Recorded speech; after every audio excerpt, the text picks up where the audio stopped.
I was a janitor they fired for theft, standing in HR with my uniform still damp from the mop bucket, watching Vice President Marcus Dalton's smug face as he pointed at the grainy security monitor. The footage showed a figure in coveralls, my coveralls, slipping something into a jacket pocket near the executive supply closet. Dalton's finger tapped the timestamp, 11:47 p.m. last Tuesday, the exact time I'd been cleaning the third-floor bathrooms, 2 buildings away. The HR director, a sharp-faced woman named Patricia Voss, slid the termination papers across her desk. Her pen clicked twice as she explained the company's zero-tolerance policy.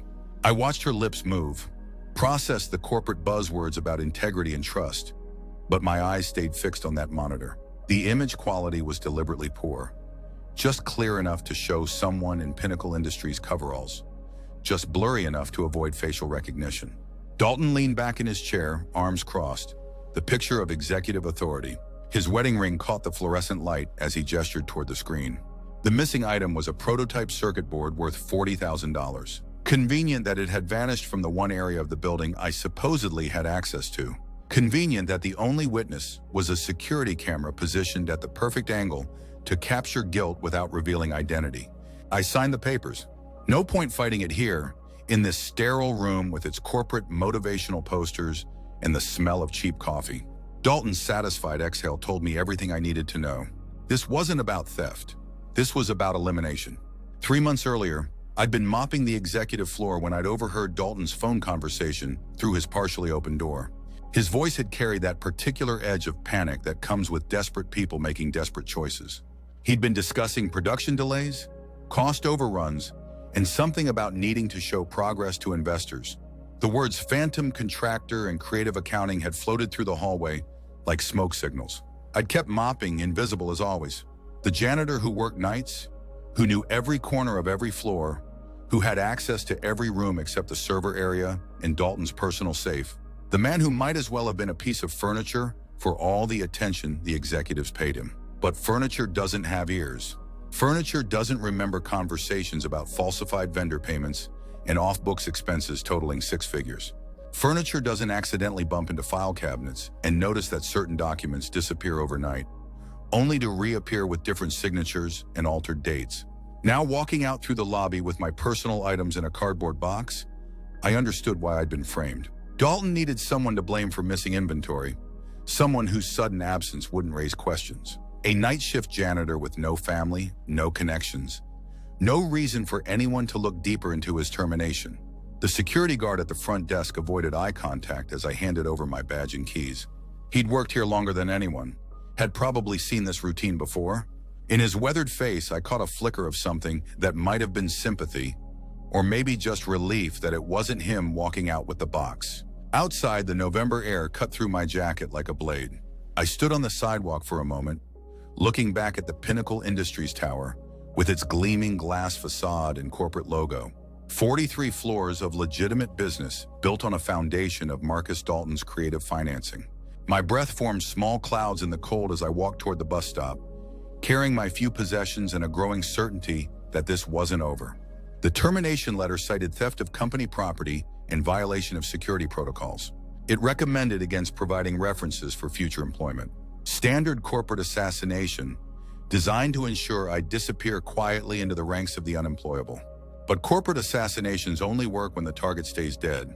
I spent the next 2 weeks at the public library, using their computers to research employment law and surveillance systems. The library's internet access came with a 30-minute limit, so I'd rotate between branches, building a file folder of printouts that slowly filled with technical specifications and legal precedents. The librarians began to recognize me, this middle-aged man in secondhand clothes who took careful notes and never asked for help. The breakthrough came when I found the model number of the security camera that had captured my supposed theft. The Pinnacle system used Meridian Tech SV4400 units, installed 18 months ago as part of a building-wide upgrade. I downloaded the technical manual, studied the recording specifications, learned about timestamp accuracy and video compression algorithms. The SV4400 had a peculiar feature. It stored raw footage for 72 hours before compressing files for long-term archive. During that compression process, certain metadata was lost, but the original files retained precise location and timing data that could reveal whether footage had been edited or manipulated. I'd worked at Pinnacle for 3 years. I knew the building's rhythms, its security rotations, its blind spots. I knew that the maintenance tunnels connected all 5 buildings in the complex, and that the tunnel access from the parking garage was secured with a simple keypad lock. I'd used those tunnels countless times to move equipment between buildings without disrupting office traffic. More importantly, I knew that security footage was backed up to an off-site server every morning at 4 a.m., and that the backup included raw, uncompressed files for compliance purposes. The question was whether I could access those files before they were overwritten by new footage. The answer came from an unexpected source: Jerry Martinez, the overnight security guard I'd worked alongside for 2 years. We'd shared countless late-night conversations during his rounds, talking about everything from sports to his daughter's college plans. He'd always treated me like a person rather than an invisible service worker. I found him at his usual after-work breakfast spot, a 24-hour diner 3 blocks from Pinnacle. He looked up from his coffee as I approached his booth, surprise and something else, guilt maybe, flickering across his face. He gestured for me to sit, his movements careful and deliberate. Jerry's hand stayed wrapped around his coffee mug as I explained what I needed. Not access to the security system itself, but information about the backup protocols. Technical details that weren't classified, just not widely known. He listened without interrupting, his eyes focused on something beyond my shoulder. When I finished, he was quiet for a long moment. Then he pulled out his phone, scrolled through his contacts, and showed me a name: David Chen, Systems Administrator. Jerry explained that Chen handled the IT maintenance for the security system, working remotely from a downtown office. He came to Pinnacle twice a month for routine updates and system checks. More importantly, Chen had been asking questions about the missing prototype and the janitor who'd supposedly stolen it. Questions that suggested he wasn't entirely convinced by the official story. I found Chen's office in a modest building near the courthouse, one of those converted spaces that housed a dozen small tech companies. His name was listed on the directory as D. Chen Consulting Suite 314. I took the elevator up, rehearsing my approach, knowing I'd have one chance to convince him to help.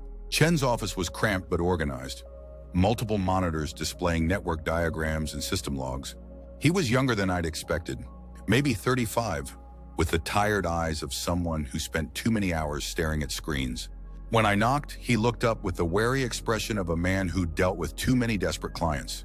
I didn't try to sell him a sob story. Instead, I laid out the technical inconsistencies I'd discovered about the security footage.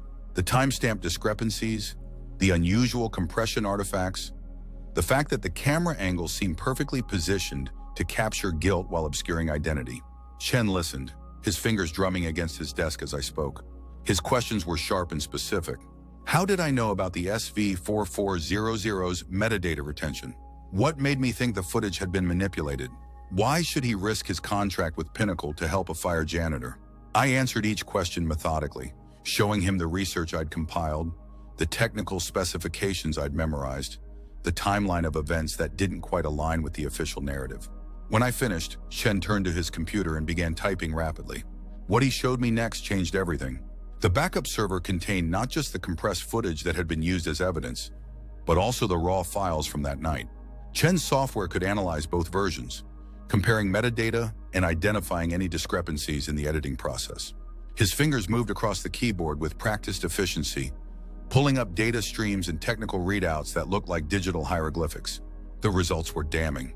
The footage showing my supposed theft had been edited, expertly but not perfectly. The timestamp had been altered by 17 minutes, moving the incident from 11:30 p.m. to 11:47 p.m.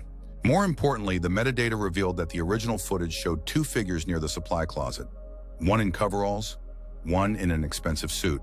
Chen enhanced the original image, adjusting contrast and sharpening details that had been deliberately obscured in the edited version.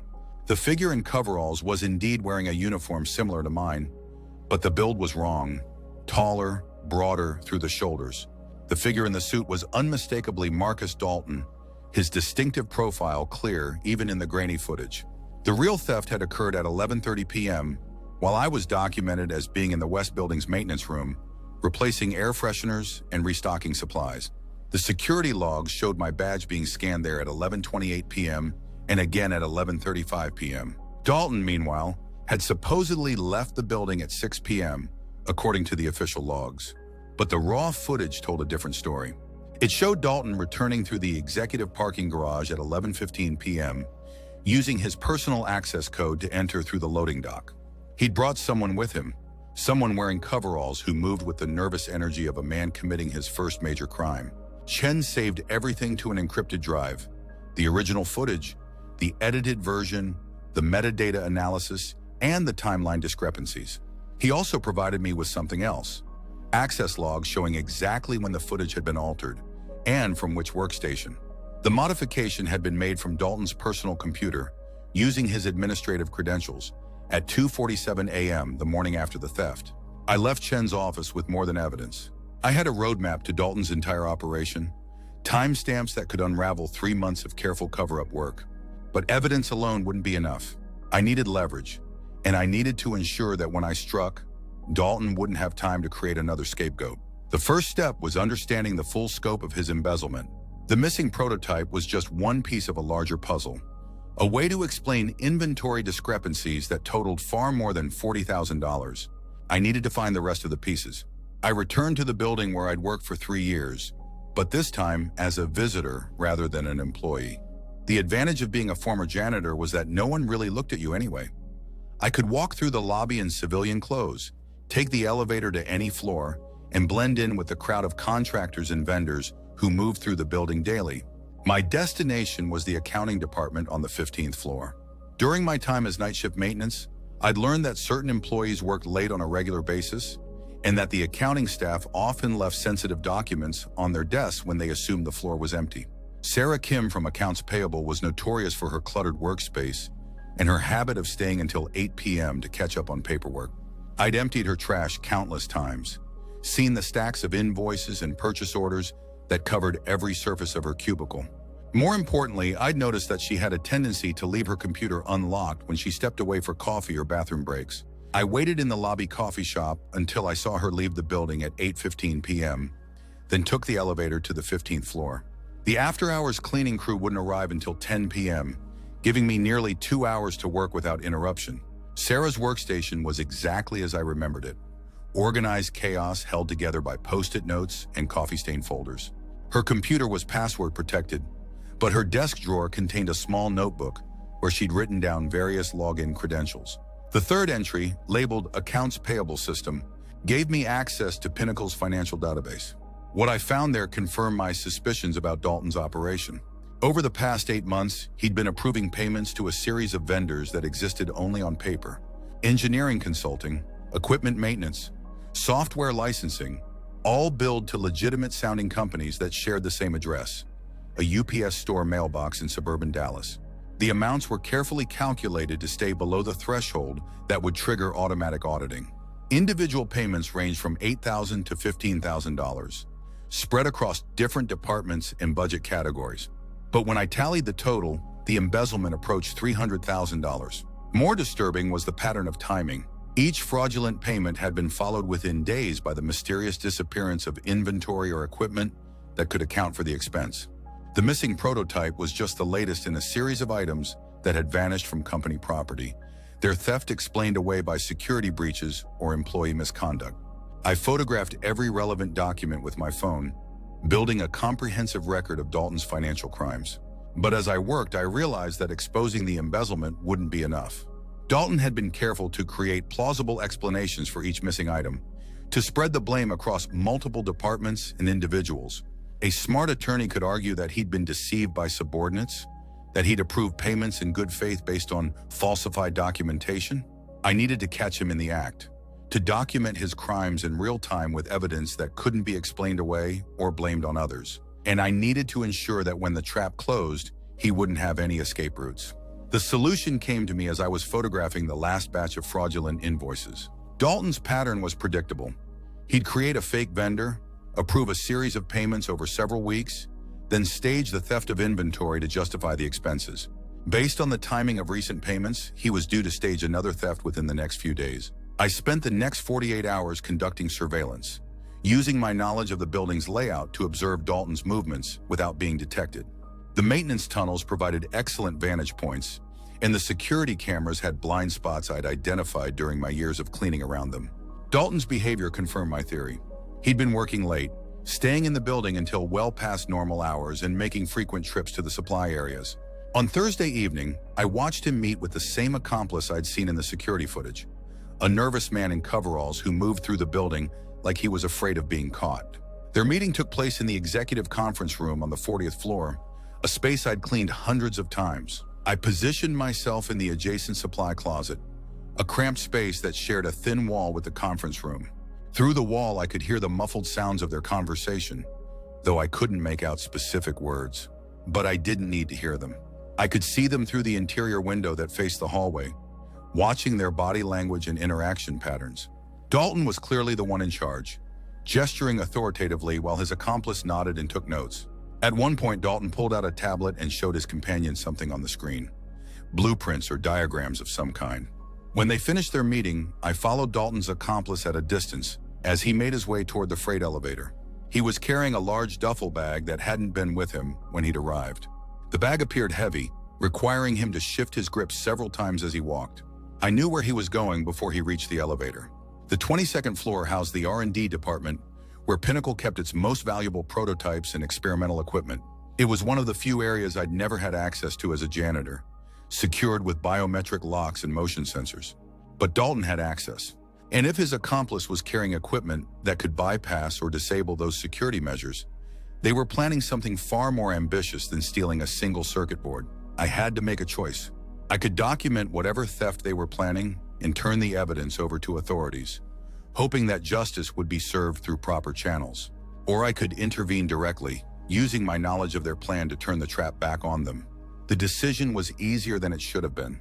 Dalton had destroyed my life casually, efficiently, without a moment's concern for the consequences. He turned me into a criminal in the eyes of everyone who mattered, poisoned my reputation and my future with manufactured evidence and corporate lies. But he'd made one critical mistake. He'd assumed that destroying someone's life meant they had nothing left to lose. I spent Friday preparing, using my final unemployment check to purchase the equipment I'd need: a portable hard drive, a digital camera with night vision capability, and a small recording device that could capture audio through walls. I also bought a prepaid cell phone and created several email accounts using the library's computers. Most importantly, I acquired a set of coveralls identical to the ones worn by Dalton's accomplice. If my plan worked, I'd need to be able to move through the building without attracting attention, to be invisible in the way that only service workers could be. Saturday evening, I entered the building through the maintenance tunnels, using the access code I'd memorized during my years of employment. The weekend security staff was minimal. One guard in the lobby, another making hourly rounds through the upper floors. I knew their routines, their break schedules, the exact timing of their patrols. I positioned myself on the 21st floor, in a supply room that provided a clear view of the R&D department entrance. From there, I could monitor the hallway and the freight elevator without being seen. I'd brought a thermos of coffee and enough supplies to wait all night if necessary. Dalton arrived at 11:30 p.m., alone this time, using his executive key card to access the building through the parking garage. He moved with the confidence of someone who'd done this before, taking the freight elevator directly to the 22nd floor without stopping at his office or checking in with security. His accomplice arrived 15 minutes later, entering through the loading dock and carrying the same duffel bag I'd seen the previous evening. This time, I was close enough to hear the metallic clanking of tools and equipment as he walked. I waited until they'd both entered the R&D department before making my move. The freight elevator was still parked on the 22nd floor, its doors standing open. I slipped inside and rode it down to the 19th floor, then took the stairs back up, approaching the R&D area from the opposite direction. The department's main entrance was secured with both a key card reader and a biometric scanner, but there was a secondary access point through the adjoining storage room. During my time as a janitor, I'd noticed that this door was often propped open by staff members who needed to move equipment between the two areas. Tonight, the door was slightly ajar, held open by a small wedge that someone had placed at its base. Through the gap, I could see into the main laboratory area, where Dalton and his accomplice were working by the light of a single desk lamp. They'd already disabled the motion sensors, using some kind of electronic device that blocked the infrared beams without triggering alarms. Dalton was directing his accomplice toward a wall-mounted cabinet that contained several prototype devices, their values listed on small placards beside each item. The accomplice was methodical in his selection, choosing items based on a list he consulted frequently. As he worked, Dalton kept watch at the main entrance, occasionally checking his phone for the time. They were operating on a tight schedule, probably timed to avoid the security guard's next patrol. I activated my recording device and began documenting everything I could see and hear. Through the partially open door, their conversation was clearly audible, and their body language left no doubt about their intentions. This wasn't employee theft or opportunistic crime. This was a carefully planned operation led by a company executive. Dalton's voice carried clearly as he directed his accomplice to specific items. He mentioned dollar amounts, client contacts, and delivery schedules that painted a picture of ongoing criminal enterprise. The missing prototype I'd been blamed for was just one item in a catalog of stolen technology that Dalton had been selling to competitors. But as I recorded their conversation, I realized that documentation alone wouldn't be enough. Even with clear evidence of Dalton's guilt, there was no guarantee that he'd face real consequences. Corporate executives had ways of deflecting blame, of negotiating plea deals that protected their assets and reputations. I needed to ensure that when Dalton fell, he fell completely.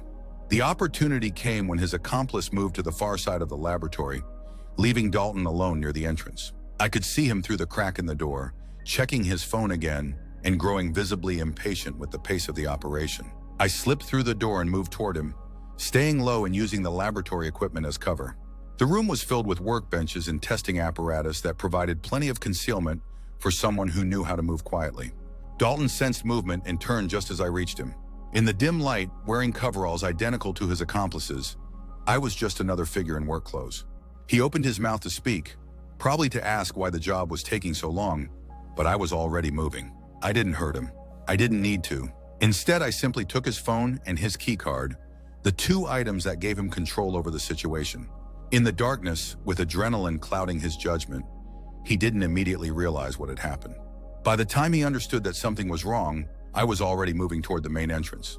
I used his key card to lock the laboratory from the outside, trapping both him and his accomplice inside with the stolen equipment. Then I activated the building's security alarm. The response was immediate and overwhelming. Within minutes, the building was flooded with security guards, police officers, and emergency personnel. The 22nd floor became a crime scene, with Dalton and his accomplice caught red-handed with hundreds of thousands of dollars in stolen prototypes. I watched the aftermath from the maintenance tunnels, using the building's internal communication system to monitor the radio chatter between security personnel. Dalton's protests about being set up fell on deaf ears. The evidence was too clear, too comprehensive to be explained away. But I wasn't finished yet. While Dalton was being processed by the police, I used his executive access codes to log into the company's financial system from his personal computer. I'd memorized his passwords during the weeks of surveillance, watching him type them repeatedly during late-night sessions. Once inside the system, I began transferring the evidence I'd collected to multiple recipients: the FBI's Financial Crimes Division, the Securities and Exchange Commission, Pinnacle's Board of Directors, and several investigative journalists who specialized in corporate corruption. Each email contained the complete documentation of Dalton's embezzlement scheme, including the fraudulent vendor payments, the staged thefts, and the timeline of financial irregularities. I also included the security footage that proved my innocence and revealed Dalton's pattern of framing employees for his crimes. Most importantly, I included the recording I'd made of Dalton and his accomplice discussing their operation. Their conversation provided clear evidence of intent, conspiracy, and ongoing criminal enterprise that would be impossible for any attorney to dismiss or minimize. By dawn, Dalton's world was collapsing from multiple directions. The theft charges were just the beginning. Federal investigators were already examining his financial records, and Pinnacle's board was conducting an emergency meeting to address the scandal. I received a call from David Chen on the prepaid phone I'd purchased. The police had contacted him about the security footage, and he'd provided them with the complete analysis we'd conducted together. The evidence of video manipulation had become a key part of the case against Dalton, proving not just theft, but also conspiracy to frame an innocent employee. Chen also told me something else. Pinnacle's new CEO wanted to meet with me. The board had voted to terminate Dalton immediately and had begun reviewing all personnel actions taken under his authority. My termination was being reversed with full back pay and a formal apology. But I declined the meeting.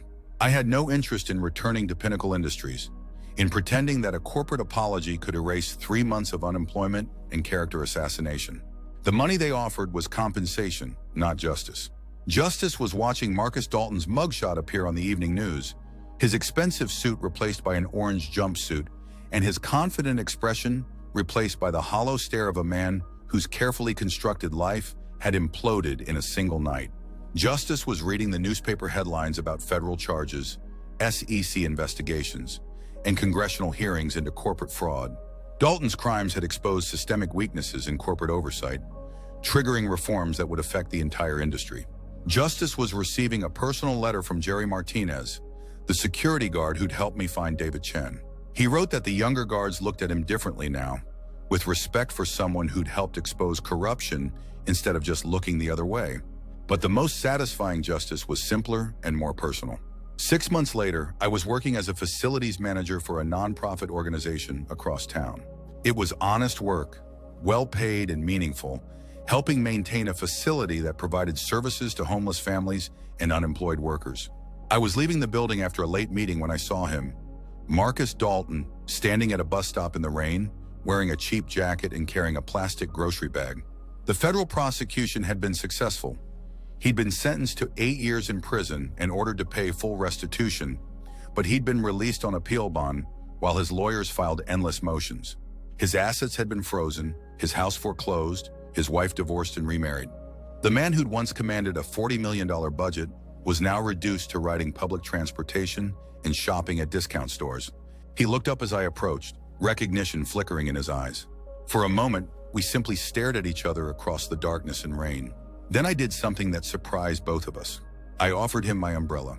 Not because I forgave him, not because I felt sorry for him, but because I could afford to be generous. Because destroying him had never been the point. Proving that he couldn't destroy me was what mattered. He took the umbrella without speaking, his hands shaking slightly as he gripped the handle. In his eyes, I saw the recognition that our positions had been permanently reversed.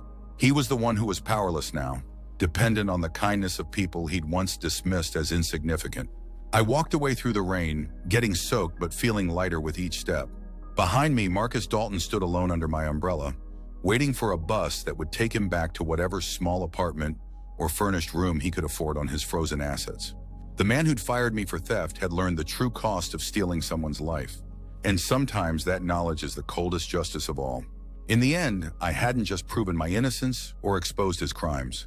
I demonstrated something more fundamental, that the people you dismiss as powerless are often the ones with the most power to destroy you. The janitor they'd fired for theft had become the architect of a vice president's downfall. And in a world where corporate executives rarely face real consequences for their crimes, that felt like victory enough.